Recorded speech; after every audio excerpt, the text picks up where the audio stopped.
As Thomas said, and as the title of the talk gives it away slightly, I am a lawyer, but more importantly, I have perhaps an almost obsessive interest in this area, not in a legal sense, but just in a business sense. So I'm very interested in this field of e-commerce and internet marketing.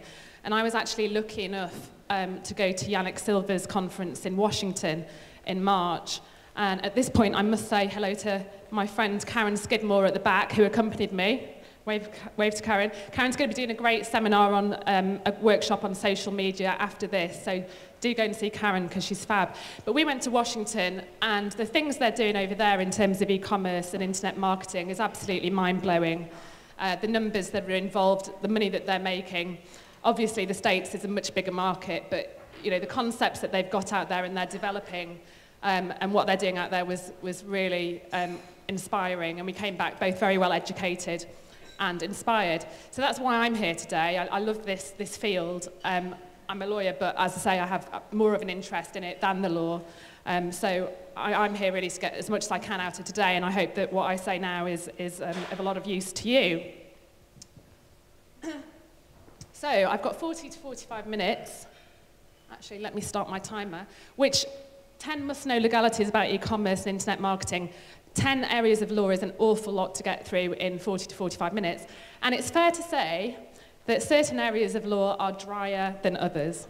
So for your sakes, I'm going to focus on the little more exciting areas of law. And as Thomas has already mentioned, the new cookie law is the hot topic at the moment. So we will be spending quite a bit of time on that. The programme mentioned that I would be talking about all of these things. Now, as I say, some of this, I mean, the 15 things that the law requires you to include on your e-commerce terms would literally be me here standing listing 15 things, which isn't a great use of any of our time. So there will be a handout that you can obtain online after the event, and I'll give you details later as to how you can get hold of that, but that will be a very useful reference tool for you going forwards.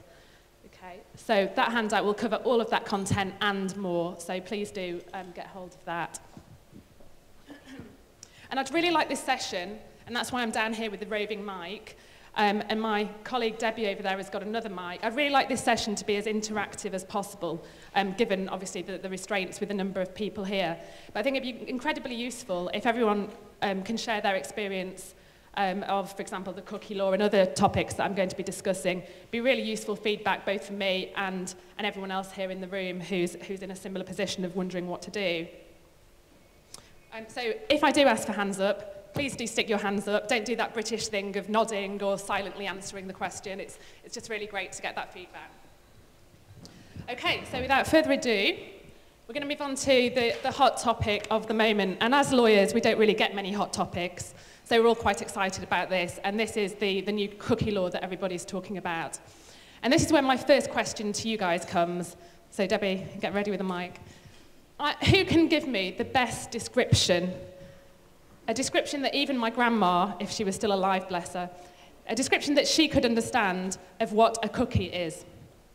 Who's going to offer me a starter for 10? What's your best description of what a cookie is to my grandma, who hasn't got a clue what a cookie is? I'm looking at this table here. Am I getting any takers? No? Any hands up? Okay, we've got the plant in the audience to start us off.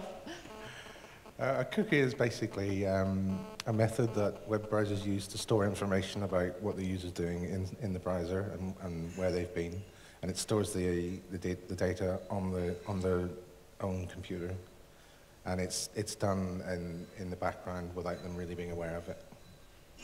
Did everyone hear that? It's done in the background without people being aware of it. Okay. So that was a great explanation.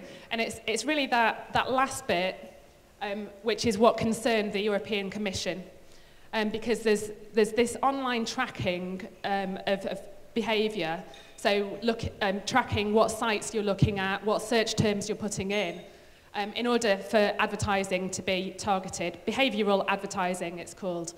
And the European Commission was very concerned that people didn't know this was going on. And that was, breaching their privacy, really. And that's what's led to this whole new cookie law. It's instigated in Europe, but in this country, we have to implement European directives. And that's what we did this time last year. It actually, this law came into force last year. So you might be asking yourselves, so why is it only just now that it's a hot topic?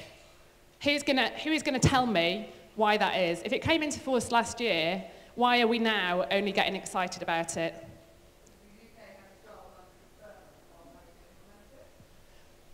Yes, nearly. Yeah, very nearly. What happens is the Information Commissioner's Office, or the ICO as we call it, which is the regulatory body that's responsible for policing this type of thing, recognised the challenges that businesses, and particularly small businesses, would have in implementing compliance. So they gave a year's grace period before they said they would start to enforce it. So it did actually come into law a year ago, but we've all known that we've had a year to sort our affairs out. Obviously, most people haven't, and now they're panicking about it and thinking, oh dear, I better do something about it. But yes, question over there?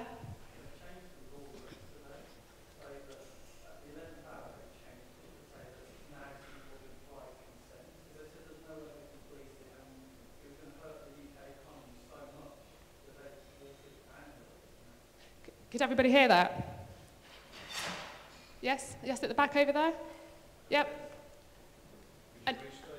Yeah, he's basically saying that at the 11th hour, yesterday, that the law has been watered down to say that implied consent, and we'll come on to actually the details of what compliance is, so for those of you who don't really understand much about it, then it will become more clear as I speak. But one of the compliance factors is an opt-in to using cookies, and is it John? What John is saying is that they've recognised the challenges in implementing this and that they have watered it down. Was that a statement from the ICO? It was, yeah. It's in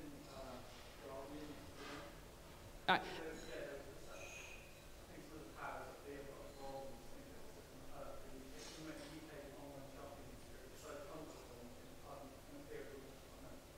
Yeah.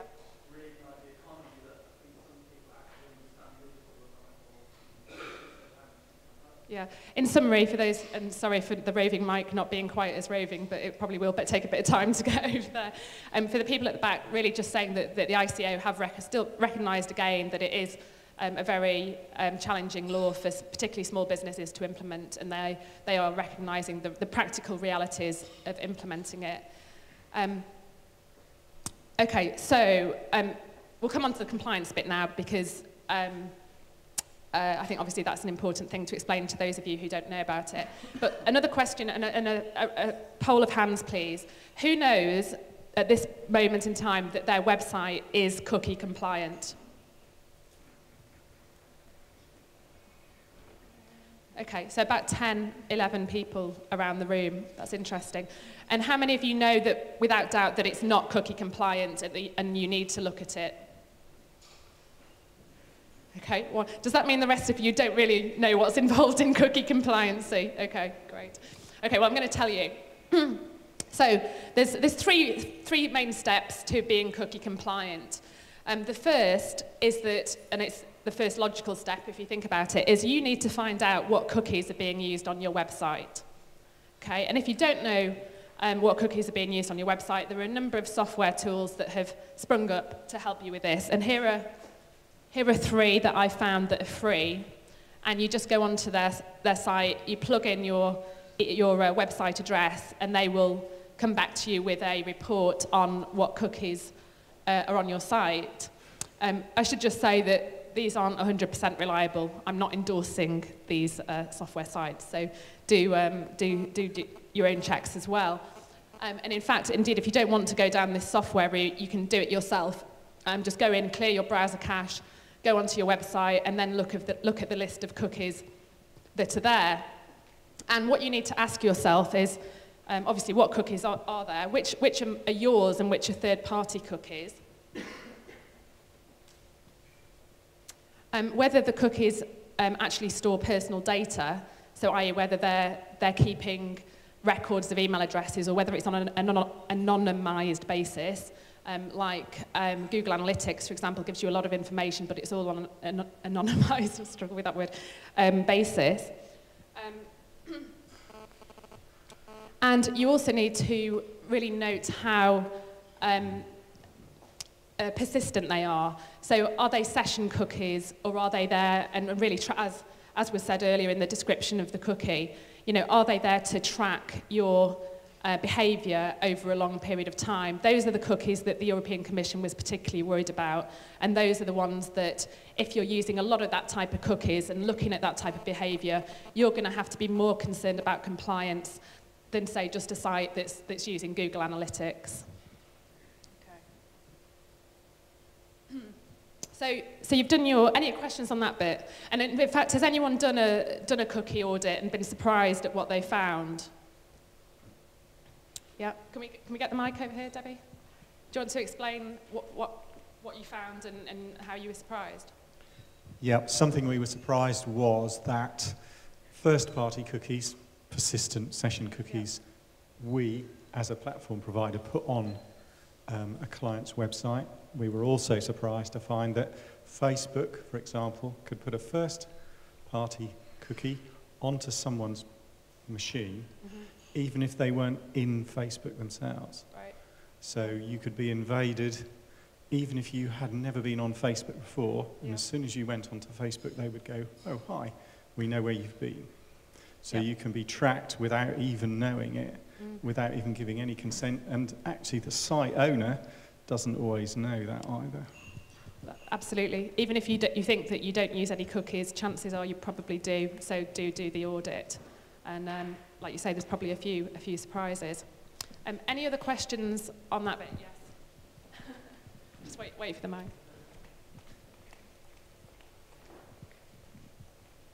This better be a good question after that big build-up. This must place some online platform business models at risk in terms of how they create value. So is there likely to be regulatory havens for other places you could host your site to get around the EU directive? Yeah, well, this regulation obviously covers the EU because it comes from the EU. So all the member states will have to have imposed this in their own jurisdictions. But yes, you're right, outside of the EU, I'm not an expert on what's going on outside of the EU, but I mean, certainly it's all fairly similar, but yes, it might not be to quite this extent. So yeah, you're absolutely right. Some people probably are looking around if it's too onerous to, if they see that the opt-out rate is 80-90%. And in fact, I think when the ICO put their opt-in on their website, they were losing data on sort of 80-90% of their users. So yeah, you're absolutely right. People, I think, will see how this works, and if there is places you can shop around and fall outside of this legislation, they might very well do that. It's a good question. Suzanne, can I ask a question? Absolutely. I've just used your cookie cert software. Yep. I know you're not endorsing it, but Facebook put on 426 cookies. Wow. Google put on 2,729 cookies. But king of cookies is Twitter, 19,472 cookies it puts on your machine. Wow, that's quite amazing. So that confirms the Americans don't give a toss. Yeah, absolutely. So, okay, well, we'll move on to the next stage of compliance. So that's number one stage of compliance is identify what cookies are being used on your site. Number two is you have to have a cookie policy, which is, you're probably all familiar with privacy policies. Hopefully you all have them on your websites. And that's derived, they're to meet really a similar legislation, which is all about privacy and data protection. And a cookie policy is really an extension of your privacy policy. Now, I am very pleased to offer everybody here today a free cookie policy. Woo! No? So if you do want a free cookie policy, and all you do with it is you take the results of your cookie audit and you plug those into the policy and then post that on your website in the same way that you would do with a privacy policy. If you do want a copy of that, then Debbie, who is my lovely business partner with the roving mic, will be standing at the back, and on the way out, if you want to pop your business cards in there, then we'll send you a free cookie policy. Okay, so do that. Okay, and then so the third element of consent, which is really the most problematic, and which is why we were given the year's grace period, and why there's still indications from the ICO that they will be treading gently in enforcing this, is that you have to obtain opt-in consent from all your website users to using non-essential cookies before you actually use those cookies on your website. Okay, and this has been the problem. And the problem is really that there's no recommended solution. But here are some, we're going to look at some slide shots of some possible solutions. Okay, so the first slides that I'm going to show you are fairly simple solutions. And these are websites that I've identified where they provide you with a free bit of code. You can go on, copy the code, paste it onto your website, and it should bring up this cookie policy pop-up. Okay, and as you can see, well, maybe you can't because it's a bit small, but it says, this site uses cookies to gather information, I can't read the rest, on your computer. And it says read more, which will be a link through to your cookie policy, and happy to accept, and then you've got the yes or no button there. And whatever software tool you put there needs to come up on your website wherever the user lands, so it can't just go on your home page. It has to be coming up at wherever the user enters the website. This is another example. And again, these URLs are all in the handout, so don't feel that you have to scribble down a long URL. But again, just another type. It says, this site uses cookie to store information on your computer, and the little box at the bottom says read more, which again is a link through to your cookie policy. So you should also always have that link through to the cookie policy, which is actually telling the users what cookies you're using and why they're being used. There's a nice, neat WordPress plugin for those of you who have WordPress sites, and you can customize that message there. And they've actually said, to find out more about the cookies we use, see our privacy policy. You do see some where there isn't a separate cookie policy, it's just a little bit included in the privacy policy. You can do that. ICO best practice is to have a separate cookie policy and to draw people's attention specifically to that, but you could incorporate it into the privacy policy if you want. Okay, so those were fairly simple examples of how to comply. This is looking at the other end of the spectrum. British Telecom's compliance has been held up by the ICO as a shining example as to how to comply. And if you see the top left of the screen there, it's just got the 4 green boxes and it says change cookie settings. Now that is almost like a toolbar on the bottom right-hand side of the screen. Fairly hard to see actually, but I think when I first went onto the site, it did have a pop-up box, but I wasn't able to screenshot it. And then when I went back, it didn't pop up again. So maybe it's just a first-time user thing where it pops up. But anyway, if you hover on the little icons there, it brings up the different types of cookies that they use, ranging from the strictly necessary, performance cookies, which collect anonymous information on people, functional cookies, which improves the user experience, and targeting cookies, which are the cookies that the European Commission don't like. That's all about the behavioural advertising. And then you'll see alongside it, it says change cookie settings. And if you click through to that, it brings this up. It gives you a bit of information about what cookies are. And then it's got quite a sophisticated slider that goes from your strictly necessary and performance cookies through to your targeting cookies, and you can slide that slider to where you're happy to be. And I suspect that most people will take it to the functional and stop just before the targeting, but who knows, we'll have to wait and see. So that's an example of quite a sophisticated one. Now, Slaughter and May is an odd name, but it's a law firm in the City of London, and it's probably one that's best known for its sort of intellectualism, if you like that. So you would have thought that they'd be complying. However, they've probably only gone to stage 2 compliance at the moment. That's a screenshot of their homepage. And you'll see that on the top toolbar, the cookies section is highlighted. That's not just because I've hovered over it, it's permanently highlighted. And again, that is the best practice as to what to do with your link to your cookie policy is to have it highlighted. So when I click on that cookies link, it just takes you through to the cookie policy, which tells you about what cookies they use. And it says, by using our website, you consent to our use of cookies as described above. Which really doesn't go the full way in terms of consent, because I wouldn't say that's opt-in.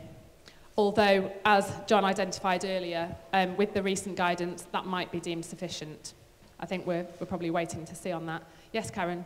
Yeah, sorry, that's what I just wanted to ask, because I saw an article on The Guardian at the weekend, and they say it's now implied consent. Yeah. So Well, you don't, that's what I just wanted to make double check. Yeah, that's Okay. what John was just saying earlier, yeah. Yeah, I think we'll have to wait and see how it goes. I think, firstly, I'll come on to this, well, I'll tell you now, because obviously the million-dollar question is, what happens if you don't comply? And the Information Commissioner's Office still recognise that there are challenges here, and that we haven't all been spending the last year working out great solutions for this. So they have said that they won't prosecute or fine anyone who is taking active steps towards compliance. So if you, and if you're not willfully avoiding the regulations. So if you've gone as far as to look at what cookies you're using and to have a cookie policy on there, then that's a very good argument to say that you are moving towards compliance. And they have publicly stated that they will work with companies to achieve compliance in whatever shape or form that might be, whether that's implied consent or, I mean, it always was that you needed a full opt-in consent. But maybe, you know, I think we'll still need to see in time, but maybe an implied consent like this one might suffice. But we'll have to watch that space, I think, at the moment. And just so that you know, I mean, the maximum fine that they could levy is £500,000. But that is, I think, for people who are being particularly naughty, you know, where you have got extensive use of targeted persistent cookies, and you're not telling people about that, then I think, you know, the ICO will probably do a few test cases of people who are just blatantly ignoring these regulations. I just put this slide up here because it's one of the things that you need to think about is what happens if someone says no to using your cookies. It's all very well giving them the opt-in, but what if they do say no? And here, this law firm said that they've got quite a good basic description as to what happens if you do say no. Will the site still work? It will at the moment, but they might introduce more sophisticated features where it wouldn't work. And it also says that they won't be able to include you in their Google Analytics statistics. So I think you also need something, you know, to work out what is the consequence if they do say no. That's the Information Commissioner's own site, and you can see just a very simple box at the top. The ICO would like to place cookies on your computer to help us make this website better. To find out more, see our privacy policy, and I accept cookies from this site. BBC just launched theirs at the weekend. As you'd expect from the BBC, it's quite all singing, all dancing. It's got that permanent block at the top of the page. And then when you click through, it's literally got 4 pages of bump on cookies and what people can do. And similar to the BT one, you can opt in to various parts of the cookies as they progress from the strictly necessary cookies through to the online behavioural cookies. So the BBC and BT, obviously, big companies have got lots of money to throw at this. They've got very sophisticated solutions. I don't think the ICO is looking for anything similar from small businesses, so rest easy there. So the good news, as we've already heard, is that it might be a case of, I'm just checking on time to see how I'm doing. It might be a case of implied consent, which will make life an awful lot easier for everybody. But other bits of good news are that, you know, the ICO aren't going to go around and actively police this. They don't have lots of investigators that are going to search through every single website and check whether you've got a cookie policy on there. It's more complaints driven.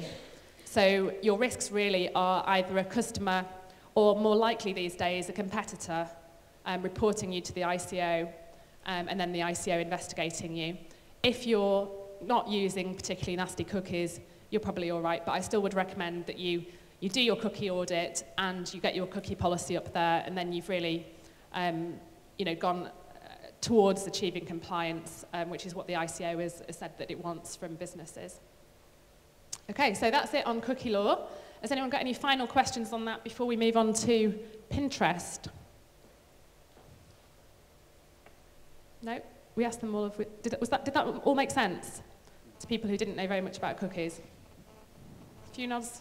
Okay, I'll take that as a yes. Suzanne, can I ask another question? Yep. Based on this, Facebook, Twitter, Google are in breach. because they're American, they don't have to apply, or they don't care, or they're working on it, or? The EU directives don't apply, yeah, if it's a US-based site. So doesn't this promote having offshore websites? That's exactly the question over there, yeah. Yeah.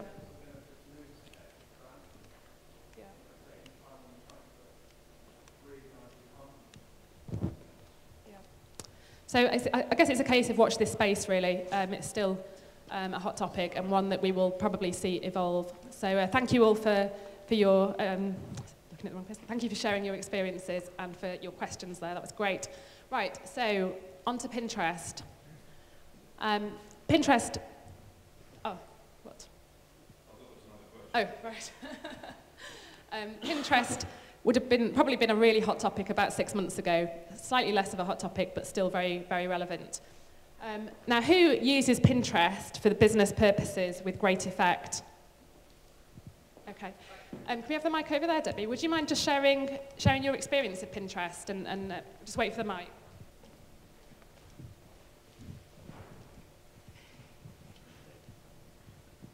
We haven't used it for that long, but I've got a Pinterest board where I go and find other things that are relevant to our company, and I've also got another board on it where I've put our stuff up on it. So I'm very interested to hear what you're going to say about it. But I don't know if there's any relevance to, well, I don't know what the ROI is in terms of on our company. Does anyone use Pinterest and know what their return is or increased traffic? Yep, Mike, sorry Debbie, to keep you running around. Mike at the back, please.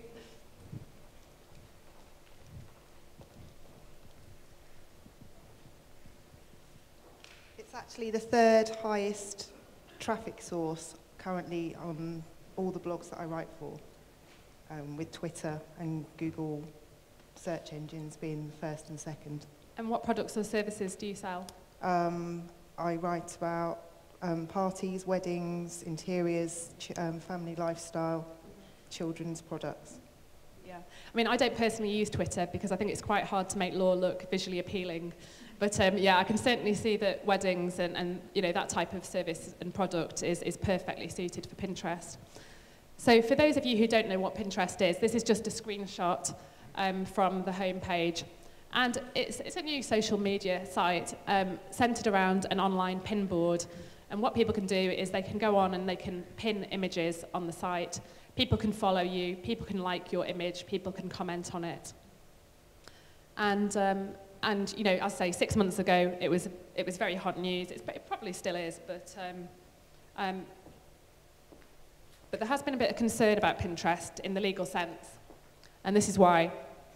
This is a screenshot of Pinterest's terms and conditions, which actually have improved significantly recently since a lawyer/photographer wrote a blog about how awful their previous terms were, and it went viral. So the founder of Pinterest actually got in touch with that lawyer, and I missed a trick there, clearly. But he got in touch with that lawyer and asked her for her input on how their terms could become more user-friendly. And they have improved significantly, but the concerning stuff is still in there. And what you might spot in there is that you agree that any user content that you post, so any images that you pin, don't violate any law or infringe the rights of any third party, including any intellectual property rights. So what that's saying is that in order to pin an image, you have to either own the copyright in that image, or you have to have a license to do that. If you just pin willy-nilly, chances are you don't own it and you don't have the license to do it, and you're actually breaching a third party's intellectual property rights. And why that is probably even more dangerous is this, the Pinterest indemnity.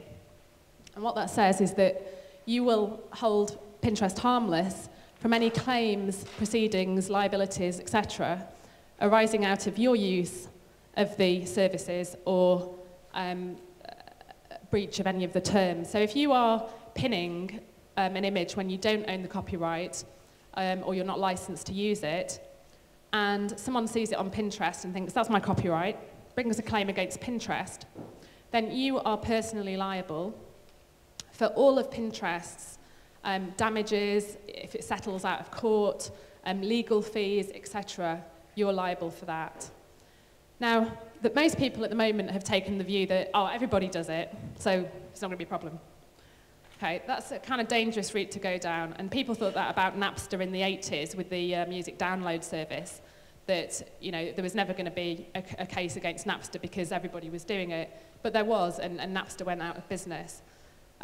So with this, I think you've got to really think twice before pinning an image, and look at, you know, what the copyright owner is saying. They might be quite happy for you to pin, because, you know, as long as you credit them, it's a good way of getting their name around the websites. But if they're not happy, then you really need to be careful.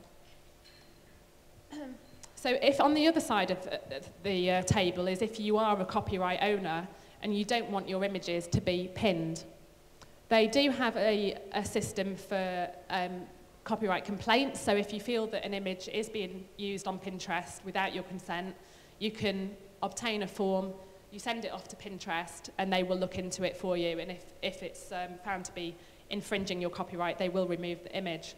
And then probably more relevant is that if you don't want your images to be pinned, there's a bit of code that you can get on the Pinterest site, and then you add that to the images that you don't want to be pinned, and that will prevent those images from being pinned. Okay, and this is all in the handout. Okay, so that's the main things to think about Pinterest. It's a great tool, but I think, you know, you still do have to be careful. I was speaking to one web designer, Fiona Humberston, if anyone knows her, and she'd been using Pinterest, and I explained this to her, and the next time I saw her, she said, I've stopped using Pinterest, you put the fear of God into me.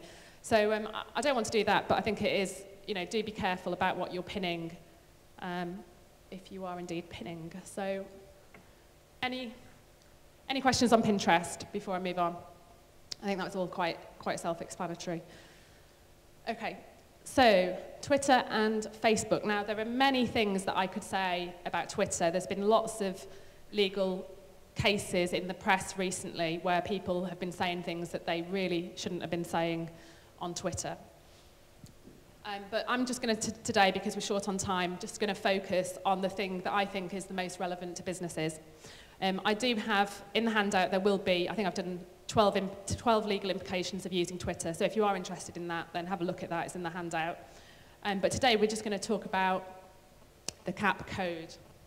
And hopefully, as small businesses, and on the basis that you will have all advertised at some stage, you're all fully conversant with the CAP code. Who knows what the CAP code is? Show of hands. One person. Really? Two? Okay. Right, well, in that case, it's good that I'm telling you about it. Right. Okay, so this is fairly recent. As from the 1st of March 2011, the CAP code, which covers advertising in general, extended to non-paid for space under your control. So on the 1st of March 2011, suddenly all of your websites, Twitter accounts, Facebook, anywhere where you're promoting your business, blogs, whatever, all of that came within the remit of the Advertising Standards Authority and the CAP code. Okay? So what does the CAP code say? Well, it goes on for pages and pages, and there will be a link to it in the handout.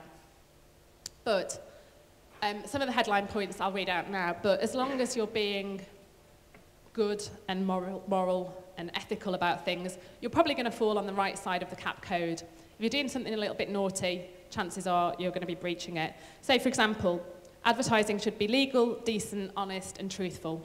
And I hope that can be said for all of your advertising. It should be prepared with a sense of responsibility to consumers and society. It should respect the principles of fair competition. It should not mislead by inaccuracy, ambiguity, or exaggeration. Okay, so that gives you a flavour of the type of things that the CAP code seeks to regulate. Now, why I put that screenshot up is that at the bottom there, you can see it says advertisers are urged to sign up to CAP services to receive news, advice, and practical guidance on the new advertising codes. So I'd really recommend that you all do that. This is something that you need to know about. And that's a really useful, user-friendly email that will come through to you with guidance on how you can comply with advertising regulation. So It's free and easy to do. Please do sign up to that. And that link, as I say, will be on the handout. But one other important thing to note is that if you have people working for you who are not necessarily employees, because obviously employees will be covered by this, but if you're using VA services or you're outsourcing your blogging or even you're outsourcing your Facebook activity, you need to make sure that those people are also aware of what you can and can't say under the CAP code, because you will be responsible for what they are putting onto Twitter and Facebook and your website. So the good news is that the ASA are generally reactive instead of proactive in enforcing this. And again, they haven't got vast task forces who go around and check every website and Twitter account to make sure that you're complying with the CAP code. But you know, complaints are investigated, and as you grow your business, you'll find that competitors find this a very useful tool to bring down your successful marketing campaign. They will put in a complaint to the ASA, and the ASA will investigate. And if you're found to be in breach, they can name and shame offenders. They can do that on their own ASA website or on paid-for advertisements. And perhaps more importantly, they can also remove the offending material. So, for example, if it's something on your website that's offending the CAP code, they can make you bring down your website until that issue is resolved. So obviously, if you're an e-commerce store, even having your website down for a couple of days is not going to be great. So it really is better to make sure that you're complying with this stuff in the first place. There's also a very useful advertising checklist in the handout, which is a few pages long, quite a lot of boxes, and you can literally just for every piece of advertising go through it and check that you are complying with the CAP code and all of the advertising regulation. Okay, so any questions on that? You all really pleased to have found out what the CAP code means? You're all going to sign up to that nice new service? Excellent.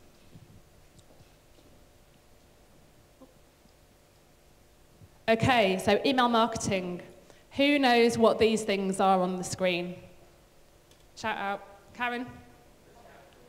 Sorry? Your name's not Karen.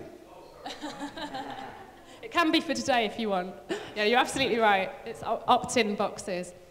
And these are everywhere these days, all shapes and sizes of opt-in boxes.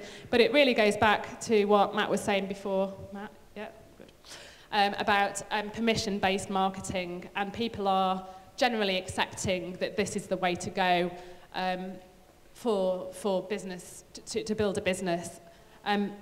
So that's great, because that does comply with the law. People actually these days probably go further than what the law prescribes, in that double opt-ins are becoming more popular. So a double opt-in being where...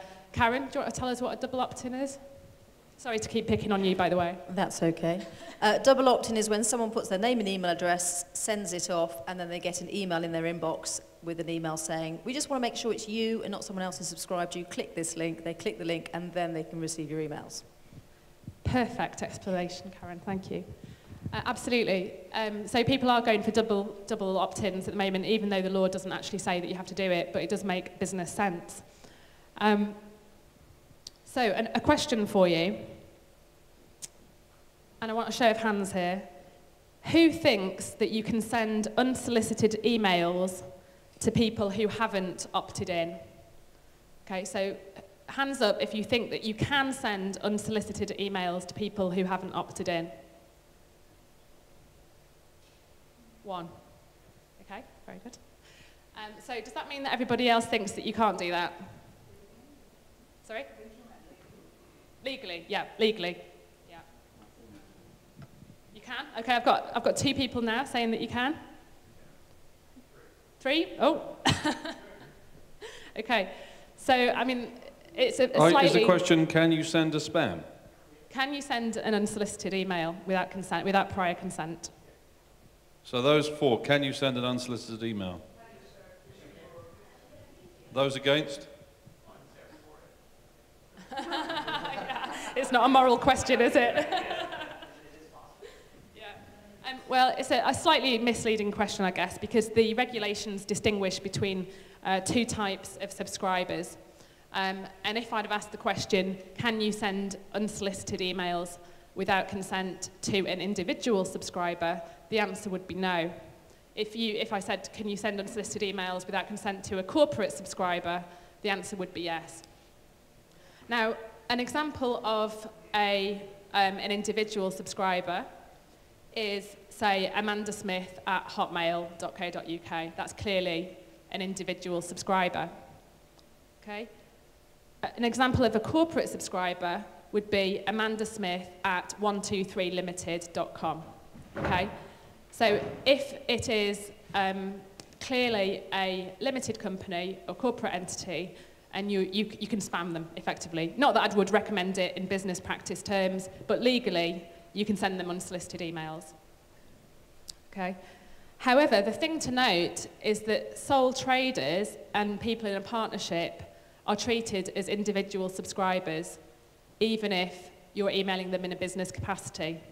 So that's why it's quite problematic to split your list to work out who's a corporate subscriber and who's not. And that is why most people tend to go for the full permission-based marketing.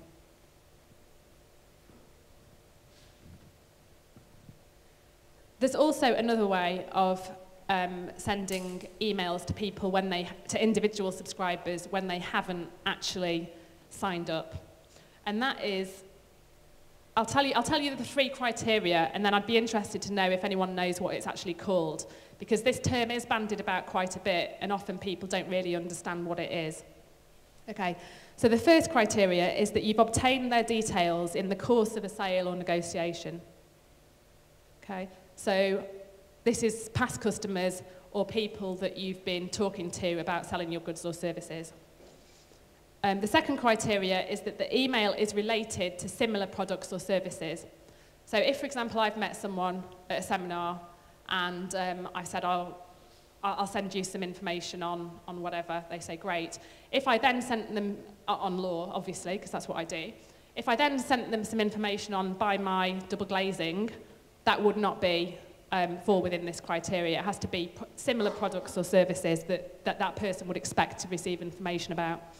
And the third criteria is that you give them the right to unsubscribe at any time. And again, I think with all the email systems that are out there, like MailChimp and like Matt's system, that you always see the unsubscribe link at the bottom of the email these days, which is great. Okay, so those 3 criteria mean that if you fulfill all of those, you can email individual subscribers without their prior consent. Does anyone want to hazard a guess what that is known as? Yeah. Very good. Yeah, 10 points. 10 out of 10. It's the soft opt-in, and people have probably heard of that, but probably don't really understand quite what it is. And this, again, is all in the handout, so you can refer back to it. Oh, okay. Better hurry up then. Just the other thing quickly to say on email marketing is that there's 2 elements, really, to the regulations on this. One is the opt-in, and the second is information provision. There is certain information that you need to send to people when you are emailing them.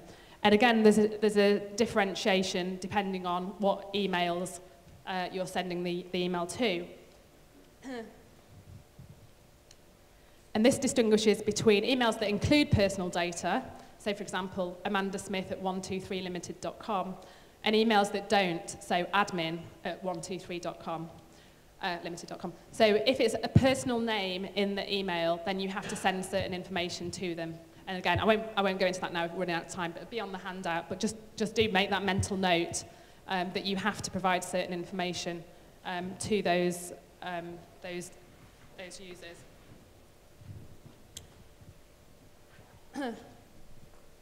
Okay, all I wanted to say on the e-commerce regulations is that there's 2 main regulations that we need to be concerned with. One is the e-commerce regulations, and the second is distance selling. Obviously, selling over the internet is distance selling, so we are caught by that regulation. The main thing to note with distance selling is your 7-day cooling off period, which I'm sure you're all aware of if you're carrying out e-commerce. The consumer has a right to 7 days cancellation. Again, in the handout, there's a link to this really useful guide by the DTI and the Office of Fair Trading, a really useful guide to distance selling, so do take a look at that.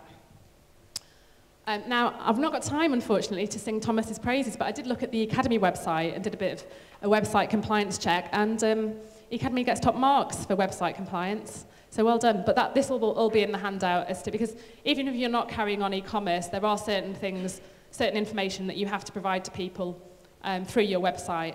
I'm pleased to say that Ecademy has ticked all the boxes there. And I was just finally going to finish with a bit on website accessibility, because you do need to comply with the Disability Discrimination Act. And you typically see the text size box at the top. This is the BBC website. They've obviously, as you would expect from a public service broadcaster, gone the full Monty with their accessibility. But I was very pleased to see that Ecademy also has a full page on accessibility, and that their website is designed according to guidelines provided by the RNIB and within the Web Accessibility Initiative. So please do be aware of that as well. If you are likely to have users, well, you should be complying anyway, but specifically if you do have users who have any type of impairment. Okay, so are we done for time, Thomas? You're done for time. Well done. Give her a round of applause. I thought that was great. Thank you. I just wanted to say that if you do have any more questions, because I know I did rush through that, I'm here all day, so feel free to grab me or my colleague Debbie at the back, and we'll answer your questions as best we can. Also, don't forget to put your business cards in the box that Debbie's holding up there. We'll send you the handout and the free cookie policy, so please do that. And my contact details will be on there as well. If you do want to make a quick note of my email address, if you've got any questions, it's s.dibble@virtuallaw.eu. s.dibble@virtuallaw.eu. It's been a pleasure talking to you. Sorry for running over a bit, but I hope you enjoy the rest of the day.